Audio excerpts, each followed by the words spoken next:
Thank you for tuning in to the Healing in Darkness podcast. We join three licensed therapists in their candid conversations surrounding trauma and mental health. Here, we offer a safe space to shed light on the ugly truths and shared experiences from a clinical and personal perspective. Each episode is an effort to navigating this journey called life in a shared space as we join together to find the light in our darkest times.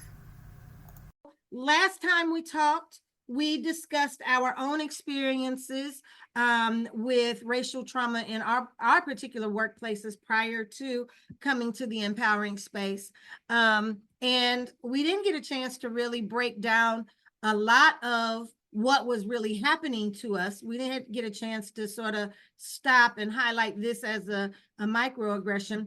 But I think that it's important that we do.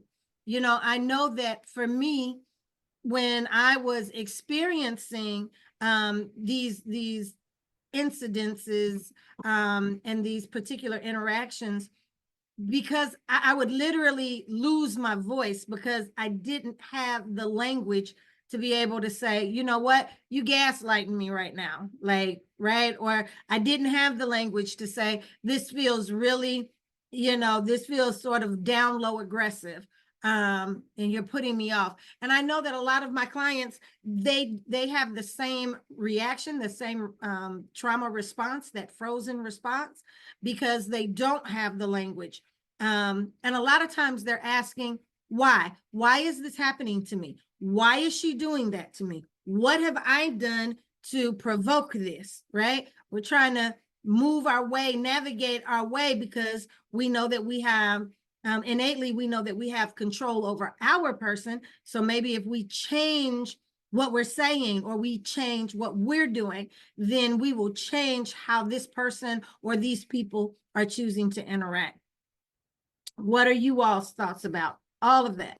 Yeah, so I definitely agree with that, those experiences, and also that definition of microaggression. Obviously, it shows up differently depending on what that person perceives as a microaggression, because something that I feel is microaggressive may not be something someone else can experience. Obviously, the point of us having this discussion, because what one says to someone else out of maybe humor, I'm not going to find humorous, especially if I am an African American female with different experiences.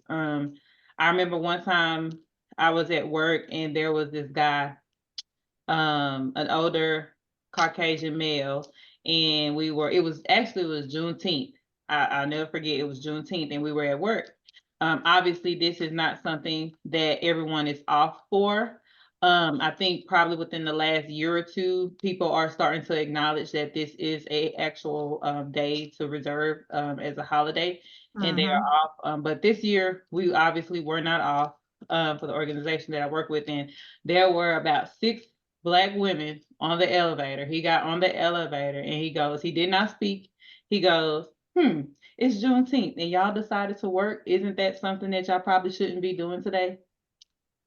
And I was like, I know you playing with me right now. Like, I literally had to, like, we all kind of like, you know how someone said something and it's like not registering, and was like, we know good and well he didn't just say that. And by the time it like registered to us, like he was getting out, we was like, what did he just say that? And like nobody laughed. Nobody, like, I think we were more so in shock, like still registering. Did you really thought that was okay to say in an elevator full of Black women, that comment? And I'm sure to his counterparts that probably looked like him, that would definitely be laughable. But that was not a laughing manner. And it was like, read the room. And I think that's the point that they make when they are, when I say they, I'm talking about those who develop this definition.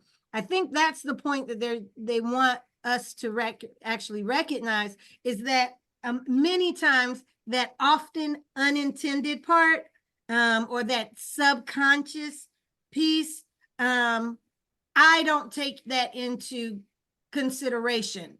I really don't. And I understand that you know, he probably meant absolutely no harm.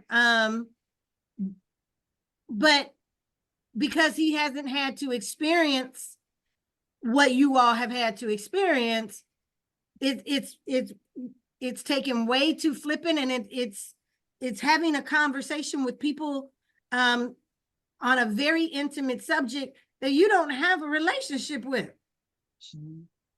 But see, and I would also, and this could be my stubbornness or just because I just think differently. I don't know what it could be. But I think that piece of unintentional, it's not intentional. That's also subjective to me because even though you didn't experience my experience, you are aware that certain things should just not be said or done. I'm trying to make sure I get my words right so I don't say I don't want to be cussing out here. But you know, I just feel like certain because there are some things with people with disabilities that people may say, people with different sexual orientations that people may say, and if someone mistakenly, and you can hear that it's a mistake, says something, everyone it berates them, everyone cancels them. We know about cancel culture, but when it comes to certain racial conversations or jokes or things like that that have a certain racial undertone, I think a lot of people, oh, well, they didn't know. And it's like, well, why is it with this specific type, with the racial standard, why is there some grace given but not other standards? So to me, I just kind of I'm just like, how do we determine, who determines the intention? Who determines the intent? And And you make a point. Yeah, that becomes so problematic because again, you know, there's the thought, for me, there's the thought of he was maybe uncomfortable recognizing himself as being an only, even for just a little bit, and subconsciously trying to find a place of acceptance or even find a place of power, right? Just because of how that uncomfortability was making him feel. And so then the question becomes, who's responsible for educating him? You know, because I get to the place, if I'm responsible of being your teacher, I'm gonna hurt your feelings. You know, there might be somebody in our group that's a little kinder, you know, and is giving you some grace that, like you, Crystal, I don't have. I'm tired of educating white people, white Americans, about proper conversational etiquette and how to behave well in the workplace. So we do have these microaggressions, and that's my problem with that often unintended or subconscious, you know, remark or comment that's made. It's still aggressive, and you know, you got to be responsible to do the work, because I don't want to be your educator. And I can see each of those points. However, I don't know if this is just me being closed off to the fact, but when I hear a Caucasian make any type of remark, it's hard for me to see past that this was intentional. Whether it was lack of education or anything else, I feel that you deliberately said that because it's hateful or it's out of malice, or maybe you're looking for a response. Then we give you the response based off of what you said, and then we're the mean people because now you've hurt my feelings. But the reason why I've had to hurt your feelings is because you overstepped, and you just thought because you're white that we're not going to say anything, that we're just going to sit there and laugh it off and pretend that I didn't hear that. But you opened up that door. You invited us in to make slight remarks. So for me, I can't see the more compassionate side of, is it lacking of education? Because I've seen it too many times. It seems deliberate every time. That's my struggle. I agree. I don't know if you all kind of keep up with these things, but do you all know Vlad? He's like he interviews a lot of people like rappers and celebrities like in the hip hop culture. Well, he's a Caucasian male and he does a lot of interviews for like hip hop artists, rappers, reality TV, people like that. So there's this whole beef right now going on with like Kendrick Lamar and Drake. So Mhm. Vlad made a post on Twitter and he was just kind of critiquing it. I forgot what it said, like something about um like the context of it. And there was this young lady that responded and said, "You are white. This is Black people conversation. Like, stay out of it." He decides to respond and say, "Oh, I see that you're a professor at some university. I can't remember. I don't." And he at the university and said, "I don't know if they would like to have. I wonder how they would feel about one of their professors telling a white man he can't be involved in conversation because he's not Black." And she kept going. She held her ground, and I'm glad she did because she's like, this is exactly what we mean when you all use your white privilege and you're using your privilege against me to cause me harm. When you had an opinion, I had an opinion, but because you did not like my opinion, now you're trying to get me fired. And now he's kind of backtracking because, like, once it hits social media, like everybody's like talking about canceling him and things like that. And he does have a history of his name is made based off of African Americans. Like, this is why Mhm. because of the content he has, who he talks to, speak with. This is That's his audience. That's his audience. So for him to do that to a Black woman, everyone was like, well, wait a minute. Like they're like, this is what happens when we give you a pass, and now you're trying to get her removed. And then he's like, oh no, that's what I wasn't doing that. I was just joking, just some And nice that is what banter. blows me, is that's the whole I didn't intend. Mm-hmm. And it's not that's not the truth. You absolutely intended Right, on having some harm brought to this woman. You right, literally researched who she was, right. Mm-hmm. and then you tagged the university that she works for so that somebody would put eyes on this. And here's my the big thing is, how dare you tell a white man that he cannot speak in Black circles? Mm-hmm. And that's exactly what he was. And recognizing that he would have an audience with the university. Mm-hmm. Oh, see, this gets so complicated. And that's why I say it fit exactly what Yanita was saying. And I'm like, this literally is happening right now, today. I think it happened yesterday. Wow. And The then intentionality, that it makes it so difficult to Mhm. say that this is a subconscious, my hands are off. It was really innocent. It, is there any, would there be any circumstances where we would be, I mean, those of us who have experienced these kinds of microaggressions, is there really any circumstance or environment or situations that we could be in that a white person, like Yanitza said, a white person says something out of pocket that we wouldn't see that as deliberate? Can we actually do that? I know I can't. Like I said, I said the often unintended because that's what Merriam-Webster's dictionary, and I wish y'all could see my face because my eyes are rolling in the back of my head, my neck is going, because it's like, I know a white person probably wrote that. So, is there really any circumstances where we would be able to give that kind of grace, particularly in the culture that we're in today and what we're experiencing today?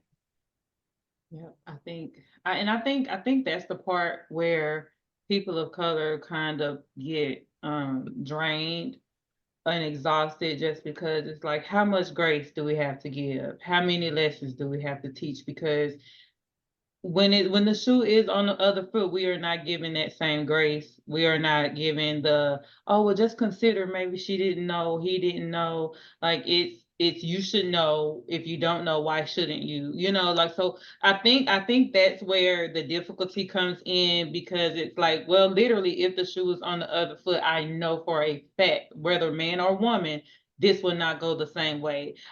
Something would happen to me, whether it's losing a job, retaliation of some sort, to where I can't put my finger on it. I can't prove it, but I know it's happening, making you uncomfortable, especially when we get back to the workplace. A lot of people are made very uncomfortable when they have reported certain things in the workplace. They've gone to HR, and we know HR is to protect the company. But we also know that those people in HR are friends with some of these leaders, right? So there are people that have gone to HR with substantial information, and they're retaliated against because HR has shared this information, which is supposed to be confidential. And now this person has to deal with a hostile work environment, but yet they can't prove it because they're doing it in a strategic way, to where it's going to weigh on that person's mental to get them out of there, but they can't prove it on paper. I've You seen know, it happen. and I think that's why it's so important for us to understand that microaggressions are just one. They're just one way of bringing forth racial trauma in any situation, but particularly in the workplace, because you do have to have the language to say, well, this was a micro insult. Mhm. You know, I had a client, I actually have a client right now, and he identifies as a homosexual male, very, very good at what he does. And he works with, he works in an environment that is predominantly white female. And for the last year, he has dealt with micro insults over and over and over again. And he has been trying to put his finger on it and say, because he knows that it's not a microaggression, right? This isn't, it's more than that. It's more than just this microaggression. This is, you know, low-key throwing shade. But you can't go to HR and say she low-key throwing shade, because they're gonna look at you and be like, what that mean? What I mean. So it is important for us to understand what these words mean and what these definitions are, so that when we go and actually try to talk to somebody about it, we're using language that is I call it lofty, right? Instead of what is very common or very basic for us to know. And so, you know, he's been, my client, you know, he's been there for over a year. He's collected data on the projects that he's done, and they were in an end of the year meeting. And his direct supervisor was leading it, and she threw out this question to him and was like, okay, what are the numbers for this, and this that happened in this project last year? And he's like, oh yeah, I've got those, because he's the one that did the report. He's the one that led the project. And so he throws off all of the numbers that she's looking for and in the language that she needs. And she looks at him and says, oh, you must be cheating somehow.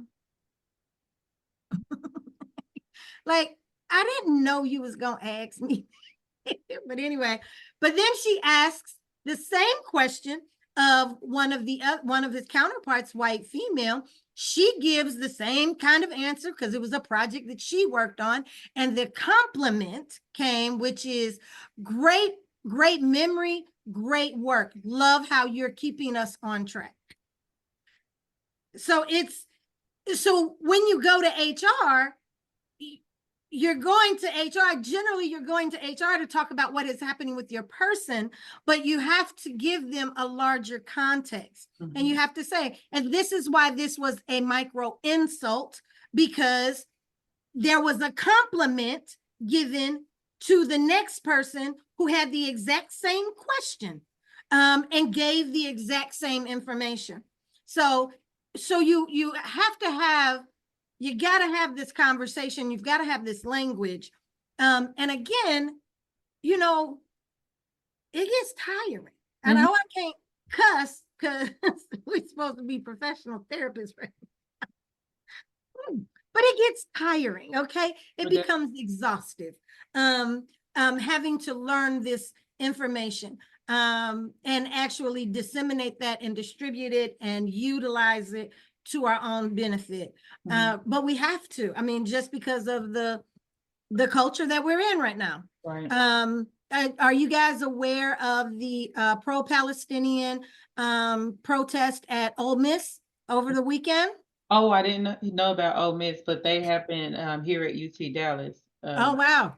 Well, Ole Miss, one of the young women, African-American student, the police had barricaded, put up a barricade and that encircled the protesters. She walked out, and because there were counter protesters on the other side. She walked out of the barrier because she had gone live on her social media platform, and there was a group of young white men who were yelling and yelling very, very negative stuff, trying to body shame, more than body shame. It was just bad. It was really, really bad. And the Mississippi House of Representatives made a tweet that said, Ole Miss, watching these white young men literally hurl insults at this Black young woman, and the House representative said, this is Ole Miss taking care of business as they used to. Wow. So, you know, we talk about going to HR, but damn it, we've got folks. Yes, I did it. I'm sorry. Well, it's systemic. Like it's really systemic, and that's why I said earlier, it does get to a point where you are exhausted and drained because, you know, fighting this same fight historically, you know, this has been an ongoing fight for people of color, for years, Hundreds of years. exactly, hundreds of years, um and we know it's a fight that needs to continue, but it does, like I just can't fathom someone doing this all the time, all day. So those that are fighting this fight, you know, kudos to them. I appreciate them, but I know it does get exhausting because it's everywhere. It's when you say systemic, that's in schools, daycares. I've even seen it there, like, you know, because it's on a larger scale than just the workplace. But because of that, and it's showing up everywhere, sometimes people get to a point where they're like, you know what can I deal with? What can I deal with? And then it goes into, yes, there's a fight for not necessarily equality all the time, but to just acknowledge that these differences are here, the oppression is here. But then on the other point of that, it's like, okay, how much of this now comes to my mental health? Now I'm depressed, because the reality of it is, especially when we talk about the workplace, sometimes these things get bigger than one can even actually hold the capacity to deal with. And now it's a it goes into a depressed state. It goes into anger. And like we talked in our last discussion, we talked about the university vice president, if I'm not mistaken. What was she? That Dr. Candia Bailey? Yes, yes. And it became so much that she felt the only outlet was to remove herself and her existence from this side of the earth, you know. So, and that's the other part. I don't think a lot of people actually play into that, because not everyone is built to fight this battle of oppression, of microaggression, of all racism, of all these things. That weighs a lot on your mental health. And then you go into, now my mental health is impacted, and I don't know if I have the capacity to remain here. That's heavy. So on both sides of that, it's just kind of like there is no balance. There is not any balance, and one can lose themselves fighting these battles. Indeed. And that's why we're doing what we're doing, because we don't want one more person to feel like they have to take their lives in order to get some peace, because you I'll be don't. right back, ladies. This is why we're having the conversations. We want to be able to arm people with information, but we also want to provide a safe space for having these conversations amongst ourselves, and sort of brainstorming about how we can take these conversations to those that need to hear it, not just in our circles, but how do we take these conversations and support those who are on the front line, literally going into work every day, having to deal with this? How do we support them to develop their voice so that they will feel empowered instead of invalidated? So, we at the Empowering Space have a group, a support group. So, and it's literally entitled Racial Trauma in the Work. So, there were plenty of spaces, and we will make space. If we get the other spaces filled, we'll make space, because we want to provide a supportive circle. And I am a firm believer in finding tribes of people that can relate to you. Those who have kidney disease or cancer, there are support groups set up for them. Those who are suffering with addictions, there's AA and NA. We need to have support circles for people of color so that they can feel like, one, they're not alone. They're not experiencing this in a vacuum, even if they are the only on their jobs, but also that their voice is important and that we want to hear it, and that there are people that want to hear it. So I really firmly believe that the Racial Trauma in the Workplace support group is one that is necessary, but also can be very empowering.